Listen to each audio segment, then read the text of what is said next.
officieel.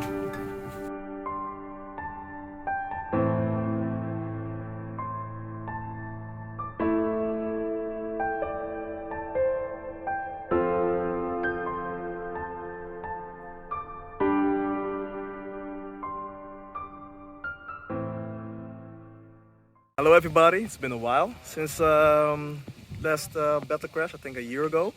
So right now we're here again at it, this time with a film crew, with a news crew. We came this is our fourth attempt at a dialogue. Now, to give a bit of update what happened last time, some of you have been a bit critical, and I understand. If there's a point to crashing battle, or in this case, crashing battle, more or less trying to base just good old activism. Bit of updates because of our last battle crash. The mayor of Emmen has started a dialogue with the organization. Obviously, they're not open to it, so we're gonna do a little different. This time, I'm not gonna be jumping on the fence this time. So this time, Henry, our chairman, is gonna go over the fence, and he will handcuff himself to the entrance. So, yeah.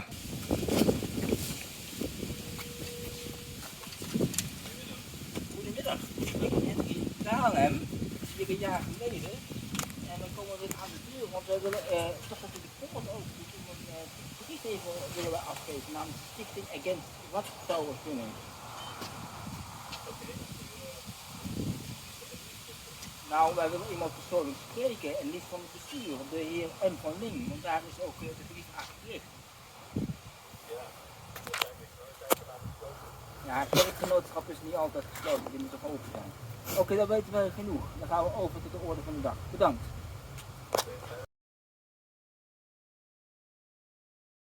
Genootschap Jehovah's getuigen in Nederland blijft weigeren de dialoog aan te gaan met slachtoffers van een intolerante, rigide en discriminerende wachttoren-shunningbeleid. Na herhaalde pogingen van de Stichting Against Watchtower Shunning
officieel.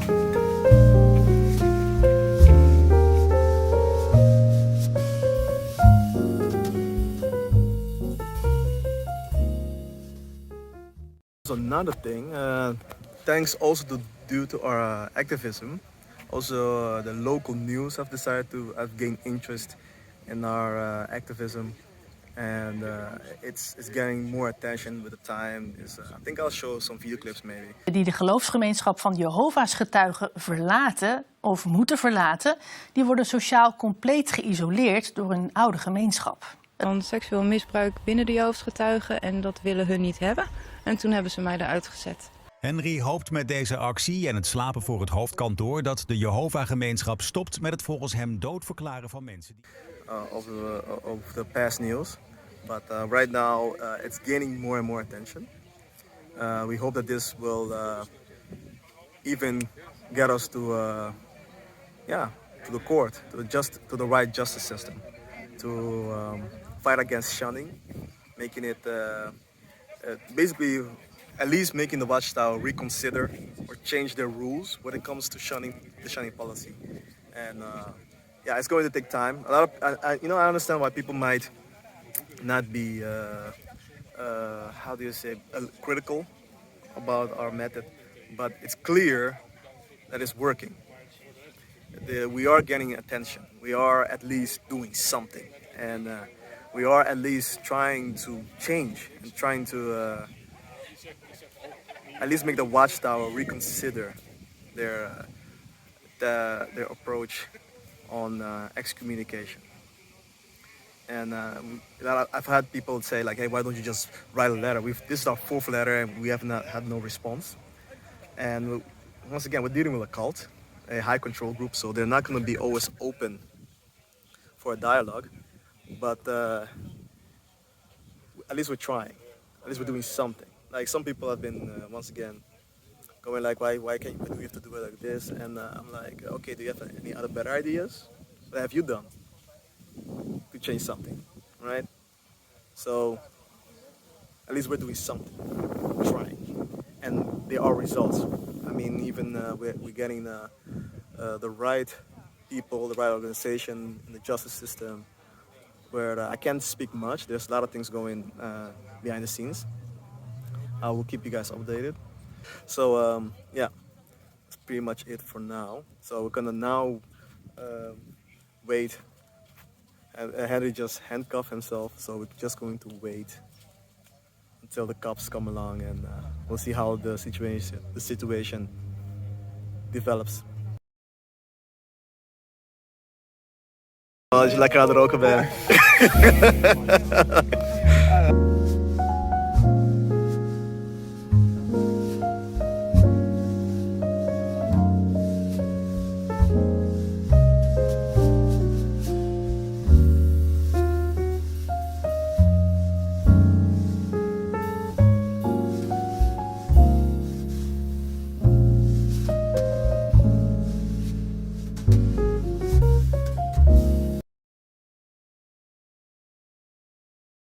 Oké, pas op voor de... Is deze. Oh ja. Ze wisten het, hè? Net was van, het is helemaal zo ver.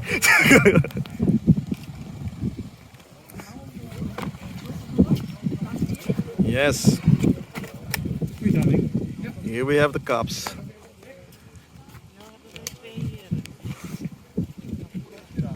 Ja, goedemiddag. Goedemiddag.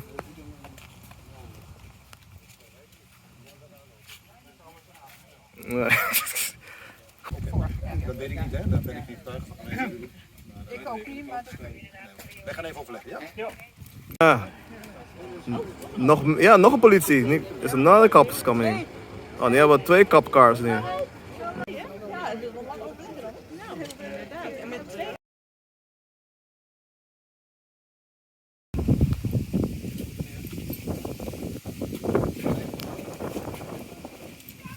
Gaat hij dan weg? Ja. Dan ga je hem doorgeven. En dan goed, dan komt er nog iemand bij. Oké, dan gaan we. Oké, jongens, we gaan de brief ontvangen nemen, dat is zo goed. Jongens. Oké. Dat hij weggaat. Ja. Even, ik kijk even naar mijn achterban. Ik sta in een dilemma, want eigenlijk wil ik het rechtstreeks aan de heer M. van Ling geven. Ik kijk naar mijn achterban. Ik ga hem afgeven. Ik hoop ook dat ik daar dan niet op afgerekend word. Wat vindt de achterban? Ja, dat is prima. Ja. Dat is dan voor de eerste daad. Die heeft het toevallig niet even met de hoofdkantoor in Amerika. Dat is een grapje, maar oké. Dit is hier voor de heer M. van Ling. Schrik hem op dat hij gelezen wordt? Ja, hij wordt zeker gelezen. Ja. Dankjewel. Maar helaas dat het allemaal zo moet na 4 keer. Nou, bedankt voor uw coulantie. Ik hoop dat u geen sancties krijgt uit Amerika. Doet u mee. En wij doen dit omdat er slachtoffers zijn van het discrimineren. Watchtower. Nou, oké, jongens, applaus. Hey.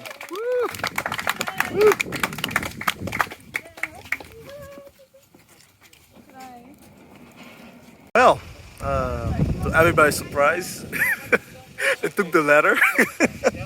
They recognized the. Wow, they actually took it.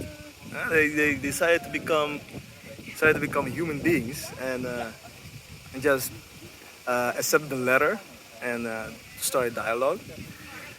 We'll see how this will develop, but this is a success. I'm genuinely surprised. I'm genuinely surprised. I didn't expect that. I thought we will be staying here all day long.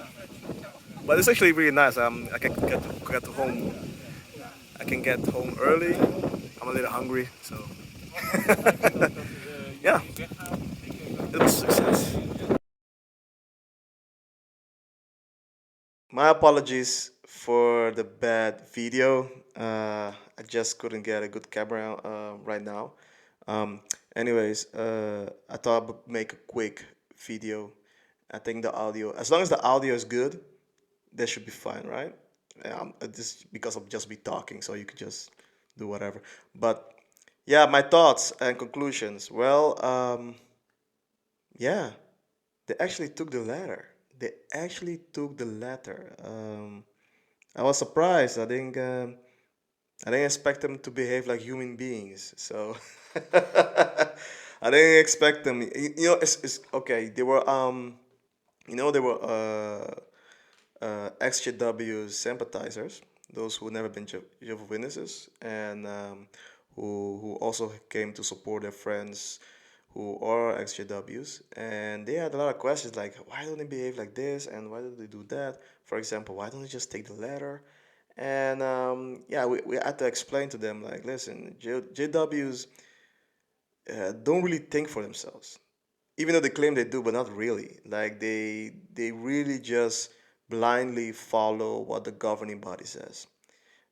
Like I mean, last time they had a article about veganism, like even things like what you should eat, or how to think in certain ways. They have to write a script. Like Jehovah's Witnesses need a script to behave a certain way, and if something happens or they have to make a decision that's outside of the script, they kind of like malfunction or they short circuit of some in an odd way, and they didn't take the letter the first three times because they didn't know what to do. They didn't know how to behave. There were no instructions. They just froze, I guess, or they refused. The only thing they knew is like, oh, we shouldn't contact apostates, and that's it, right? But I'm happy we did this. I'm happy. It's a good thing. This is a good thing. It's a good thing that they took the letter. It shows that even the most hardest material, like a diamond, if you apply enough pressure, it will break. And if we keep applying pressure, if we keep this activism going on, offline, online, in the court system, in the politics, in the media, if we keep applying pressure, they will break, right? Like my dad, actually my stepdad, but I consider him my father because he raised me. Um, he uh, he gave me a really good advice against bullies because when I was younger, I was a soft kid. I was a sweet soft kid, and back then I wasn't a Jehovah's Witness. I became a Jehovah's Witness later. I was a Protestant first, and my dad gave me really good advice against bullies. He told me always fight back. It doesn't matter if you win the fight, just fight because bullies don't bully people who fight back. It's that simple. The watchtower is a bully. And the whole reason why they can keep bullying us is because we let them. But if we fight back, they cower because they are cowards. They've shown it many times. They are willing to lie in court. They're willing to hide information. And allegedly, in some cases, even destroy evidence of certain crimes. So it says a lot, right? So this activism works. Now I know I had this comment of this later. Yeah, but why don't you just write a letter? They seem like really reasonable people. Just write a letter, and we did that already. We did that already. We had, you know, the fact that we had to like do this like 4 times, get the police involved. Henry had to literally handcuff himself to the entrance of Bethel so we could take a letter for to get at least a chance to start a dialogue about the shunning policy. This just demonstrates what we're dealing with. That is why it's important to get governments involved in this. We gotta get the big boys. We gotta get the big boys to get to get rid of the other big boy, you know, the Watchtower, because they're bullies. They have a lot of money. They're a big organization. So we need, yeah, we need to get someone who has also more power than them, and the justice system to take them down. So yeah, I mean, I remember I was one of the supporters. We were talking, and the battler that took the letter, he said he had his fake smug. He was fake smiling, like the fake JW smile, and I was like, yeah. Now, if you're a JW, you probably recognize it. Huh? It was interesting. It was a very interesting day. I want to say this: the activism we are doing offline, online, in court, everywhere, it's working. It's working. We need to keep applying pressure. Just keep doing it. Just keep applying pressure. They will eventually break because they are not God's organization. They're just a printing company.